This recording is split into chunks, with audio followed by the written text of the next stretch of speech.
চলে যাচ্ছেন এখনই এই যে কাকলি মোড় পার হয়ে গুলশান এভিনিউর দিকে লাল সবুজ বাসে চড়ে। ধন্যবাদ আপনাকে। লাল সবুজ বাসে চড়ে কিছুক্ষণ আগেই কাকলি মোড় পার হয়ে গুলশান এভিনিউর দিকে তারেক রহমানের গাড়ি ভর্তি চলে গেছে। সামনে ব্যাপক নিরাপত্তা বা কড়া নিরাপত্তা যেটি বলেন না কেন, বাংলাদেশ সেনাবাহিনীর সদস্যরা, তার পরবর্তীতে আইন শৃঙ্খলা বাহিনীর অন্যান্য সদস্য, বিজিবি, পুলিশ সহ অন্যান্য বাহিনীর সদস্যরা যেমনি রয়েছেন, ঠিক তেমনি রাস্তার এক পাশেই দলীয় নেতাকর্মীরা তাকে স্বাগত জানাবার জন্য এখানে poster, play card, banner, festoon এগুলো নিয়ে স্লোগান দিয়ে যাচ্ছেন। 17 বছর 3 মাস পর তাদের নেতা দেশে ফিরেছেন, সে কারণে তারা অনেকটাই আনন্দে উজ্জীবিত এবং উদ্বেলিত। র্যাপিড অ্যাকশন ব্যাটালিয়নের বেশ কয়েকটি গাড়ি বহর সেগুলো চলে যাচ্ছে। আমাদের সামনে দেখেছি এই মাত্রই তিনি চলে গেলেন লাল সবুজ যে বাসটি রয়েছে সেই বাসে চড়ে।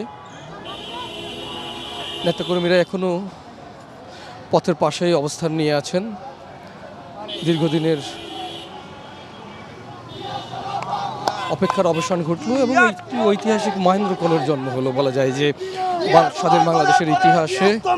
আপনাকে আগেই বলেছিলাম যে কর্মসূচি এখানেই শেষ নয়। তারেক রহমান আগামীকালকে তিনি তার পিতা শহীদ রাষ্ট্রপতি জিয়াউর রহমানের মাজার জিয়ারত করবেন। সেখানে দোয়া মোনাজাত, সূরা ফাতিহা পাঠ শেষে দলের সিনিয়র নেতাকর্মীদেরকে নিয়ে ফুল দিয়ে শ্রদ্ধা নিবেদন করবেন। তারপরেই জাতীয় স্মৃতিসৌধ সাভারে তিনি যাবেন।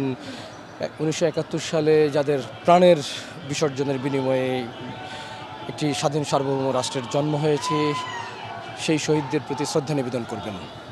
এছাড়া এর পরবর্তীতেও তার অনেক কর্মসূচি রয়েছে বলা যায়। কেবল আজকের এই কর্মসূচির মধ্য দিয়েই মাত্র সবে শুরু হলো 17 বছর 3 মাস পর স্বদেশে যে ঐতিহাসিক প্রত্যাবর্তন, সেই প্রত্যাবর্তনের মধ্য দিয়ে তারেক রহমান তার দলকে সংগঠিত করা নতুন বাংলাদেশের যে ফিলোসফি বা দর্শন যেটি বলেন না কেন, সেই বিষয়টিকে সামনে এগিয়ে নিয়ে যাওয়ার জন্যে তার যে প্রত্যয় সেটি তিনি বারবার ঘোষণা করে আসছেন। আজকে মঞ্চেও তিনি বক্তব্য দিয়েছেন যে বাংলাদেশকে এগিয়ে নেবার ক্ষেত্রে তার যে দর্শন সেটি তিনি চেষ্টা করবেন। আপনাকে একটু বলতে চাই যে যখন আমাকে ছেড়ে সামনের দিকে চলে গেলেন, গুলশান 2 নম্বর গোল চত্বরে রয়েছেন সহকর্মী সেকান্দার। আমরা এতক্ষণে পৌঁছে গেছেন তারেক রহমান সেই জায়গাটিতে। আমরা চেষ্টা করব সেকান্দারের কাছে যেতে, যে সেখানকার সর্বশেষ পরিস্থিতি একটু আমাদেরকে জানান। ধন্যবাদ। এই যেমনটা শুনছিলেন যে কাকলি এলাকায়, এবং সেই এলাকাতে তারেক রহমান কিন্তু এই গুলশান 2 হয়ে প্রবেশ করবেন এবং এখানে নেতাকর্মীদের যে উচ্ছ্বাস, সেই উচ্ছ্বাসও কিন্তু আছে এবং তারা সকাল থেকে, এখন রাত 8টা পেরিয়ে গেছে, সকাল থেকে কিন্তু তারা ছিলেন। সকাল 8টা থেকে আপনারা কয়টা থেকে এখানে আছেন? আমরা গত পরশু দিন থেকে আমরা রাজপথে আছি। বাট আমরা এখন এখানে আজকে গুলশান এই যে 2 নম্বর গোল চত্বরে আছি। মাননীয় ভারপ্রাপ্ত চেয়ারম্যান স্যার এবারকার হাসপাতাল থেকে আসতেছে। তো এই মতাবস্থায় আমরা যেটা বলতে যাচ্ছি যে সবার আগে বাংলাদেশ এই প্রত্যয়কে সামনে রেখে মাননীয় ভারপ্রাপ্ত চেয়ারম্যান যে অঙ্গীকার করেছেন আজকে 56,000 যেমন শুনছিলেন, এবং আমরা দেখাবো তাদের উচ্ছ্বাসের প্রতিচ্ছবিটাও আমরা দেখাবো। এখানে স্লোগানে কিন্তু এই এলাকা সেনাবাহিনীরও উপস্থিতি আছে এবং কিছুক্ষণ পরেই কিন্তু এখানে চলে আসবে তারেক রহমানকে বহনকারী সবার আগে বাংলাদেশ, সেই বাহনে বাসটি। এবং এই এলাকায় নেতাকর্মীরা এই মুহূর্তে স্লোগানে একদমই মুখরিত করেছেন। এবং কাকলি এলাকা হয়ে গুলশান 2-এ যে সড়কটি রয়েছে, যেটি 196 নম্বর বাসভবনটি, তারেক রহমান যেখানে এসে থাকবেন সেই জায়গাটিতে এই সড়ক ধরে প্রবেশ করবেন। এখানে নিরাপত্তা বাহিনীর কঠোর অবস্থান, বিশেষ করে সেনাবাহিনী, পুলিশ, বিজিবি এই এলাকায় নিয়ন্ত্রণে নিয়েছেন এবং দেখতে পাচ্ছেন যে এখানে স্লোগানে তারা সেই তাদের প্রিয় নেতা বিএনপির ভারপ্রাপ্ত চেয়ারম্যান তারেক রহমানকে স্বাগত জানানোর জন্য এখানে স্লোগান দিচ্ছেন। সেনাবাহিনীর বাড়তি উপস্থিতি এখানে আছে এবং এই গুলশান 2 গোল চত্বরের যে সড়কটি, এই সড়কটি হয়েই ফিরোজা যে বাসভবনটি, খালেদা জিয়া যেখানে থাকেন সেই বাসভবনের পাশের ভবনটি 196 নম্বর যে বিল্ডিং, সেটিতে উঠবেন তারেক রহমান। এটি জিয়াউর রহমান যে হত্যাকাণ্ডটি ঘটেছিল, প্রেসিডেন্ট জিয়াউর রহমান তার পরবর্তীতে তখনকার সরকার এই বাড়িটি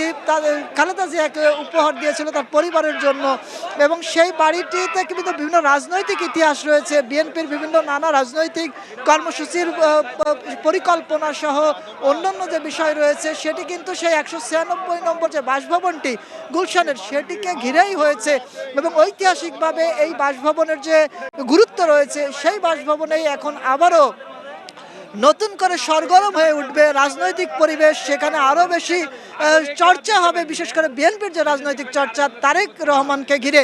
সেই বাসভবন 196 নম্বর গুলশান 2 নম্বর গোল চত্বর হয়ে এই পথ দিয়েই তারেক রহমান সেখানে যে উঠবেন। এবং নিশ্চয়ই জানেন যে সারা দিনের যে ঘটনাপ্রবাহ, বিশেষ করে তারেক রহমান দীর্ঘ 17 বছর পর বাংলাদেশে তার যে প্রত্যাবর্তন এবং স্বদেশ প্রত্যাবর্তনকে কেন্দ্র করে উচ্ছ্বসিত বিএনপির যে বিভিন্ন পর্যায়ের নেতাকর্মী আছেন, তারা একই সাথে তারা এই যে আমি যে এলাকাটিতে রয়েছি গুলশান 2 নম্বর গোল চত্বর, এখানে যারা আছেন অধিকাংশই ভোর থেকে প্রিয় নেতাকে দেখার জন্য, তাকে স্বাগত জানানোর জন্য তারা এখানে অবস্থান নিয়ে আছেন, এবং সেই অবস্থান নিয়ে তারা এখনো কিন্তু উচ্ছ্বাসে আছেন। বিশেষ করে 11:40 হযরত শাহজালাল আন্তর্জাতিক বিমানবন্দরে তারেক রহমানকে বহনকারী বিমানটি যখন অবতরণ করে, তারপরে তিনি বিমানবন্দরের মাটি স্পর্শ করে স্বদেশ প্রত্যাবর্তনের যে উচ্ছ্বাস, সেই উচ্ছ্বাসটি কিন্তু তিনি দেখান।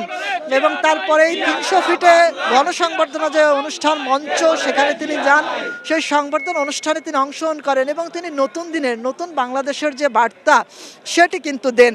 তিনি মার্কিন যুক্তরাষ্ট্রের বর্ণবাদ বিরোধী নেতা মার্টিন লুথার কিং তার ঐতিহাসিক উক্তি আই হ্যাভ এ ড্রিম, সেটিকে অনুকরণ করে তিনি তার যে বক্তব্য উই হ্যাভ এ প্ল্যান, অর্থাৎ বৈষম্যহীন বাংলাদেশের নতুন বাংলাদেশ গড়ার যে স্বপ্ন, সেই স্বপ্নকে কেন্দ্র করেই তিনি কিন্তু নতুন করে বাংলাদেশের যে সাধারণ মানুষের যে স্বপ্ন, সেটি বাস্তবায়নের তার যে পরিকল্পনা, সেটি তিনি জানিয়েছেন এবং রাজনৈতিকভাবে সকলের সহযোগিতাও তিনি চেয়েছেন। এবং তার পরবর্তীতে তিনি তার মা বেগম খালেদা জিয়া, যিনি এভারকেয়ার হাসপাতালে চিকিৎসাধীন, তাকে দেখতে যান এবং তাকে দেখে কিন্তু বের হয়েছেন তার যে 196 নম্বর বাড়ি, সেটিকে কেন্দ্র করে। এই মুহূর্তে আইন শৃঙ্খলা রক্ষাকারী বাহিনীর যে উপস্থিতি, সেটি চোখে পড়ার মতো। গুলশান 2 নম্বর গোল চত্বরকে কেন্দ্র করে র্যাব আছে, পুলিশের পাশাপাশি সেনাবাহিনী সহ অন্যান্য আইন শৃঙ্খলা রক্ষাকারী বাহিনীর সদস্যদের যে উপস্থিতি, সেটি আছে। দেখছেন গাড়ির টহল, এবং এই এলাকায় বিএনপির নেতাকর্মীদের যে উপস্থিতি, সেটিকে নিয়ন্ত্রণে নেওয়ার জন্য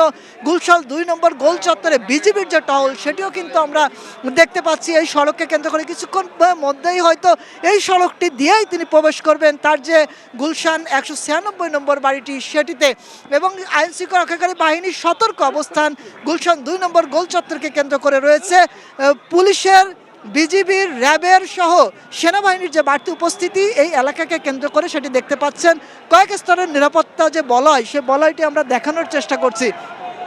যেমনটি বলছিলাম, তারেক রহমান তার যে নিরাপদ বাংলাদেশ, একজন মা তার সন্তানের জন্য যে বাংলাদেশটি দেখেন, সেই বাংলাদেশের যে স্বপ্ন তিনি দেখেন, সেই বাংলাদেশ বিনির্মাণের যে চেষ্টা, তিনি সেই স্বপ্নই দেখেন। এই মুহূর্তে বহর কিন্তু প্রবেশ করেছে, খুব কাছাকাছি চলে আসছে আমরা দেখতে পাচ্ছি। এবং গুলশান 2 নম্বর গোল চত্বর কেন্দ্রিক যে অবস্থান, সেই অবস্থানকে কেন্দ্র করেই এখানে আমরা বহর দেখতে পাচ্ছি। এবং কয়েকটি গণমাধ্যমের যে গাড়ি, সেটি কিছুটা আগেই চলে এসেছে। এবং আমরা সিএসএফ চেয়ারপারসন সিকিউরিটি ফোর্স সেটিও যারা আছেন দায়িত্বে, তাদের একটি গাড়ি এই গুলশান 2 নম্বর গোল চত্বরে এই মুহূর্তে আমরা দেখতে পাচ্ছি।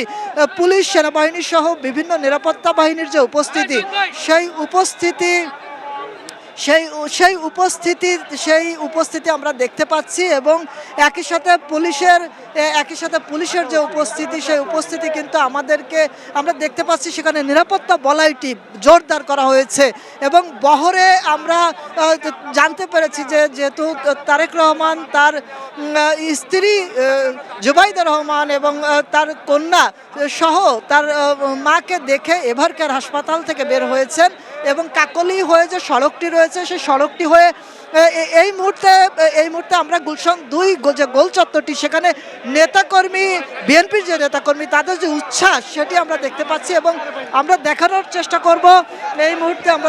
চেষ্টা করব যে বিএনপির ভারপ্রাপ্ত চেয়ারপারসন তারেক রহমানকে বহনকারী যে গাড়ি সেই গাড়ি গুলশান 2 নম্বর গোল চত্বরের খুব কাছাকাছি এবং আমরা এই মুহূর্তে তাকে বহনকারী যে গাড়ি সেই গাড়িটি আমরা এই গুলশান 2 নম্বর গোল চত্বরের খুব কাছাকাছি আমরা সেই বহরে গণমাধ্যমের সিএসএফ এর গাড়ি সহ প্রশাসনের অনেক যে যানবাহন রয়েছে সেই যানবাহনও আমরা কিন্তু দেখতে পাচ্ছি। তবে তারেক রহমানকে বহনকারী যে গাড়ি রয়েছে সেটি এখনো আমাদের চোখে পড়েনি, সেটি গুলশান এই মুহূর্তে তারেক রহমানকে বহনকারী যে গাড়িটি সেই গাড়িটি রয়েছে সেই গাড়িটি তারেক রহমানকে বহনকারী গাড়িটি গুলশান 2 নম্বরের গোল চত্বরটি ক্রস করে তার যে বাসভবন সেই বাসভবনের দিকে সেটি যাচ্ছে। তিনি হাত নাড়াচ্ছেন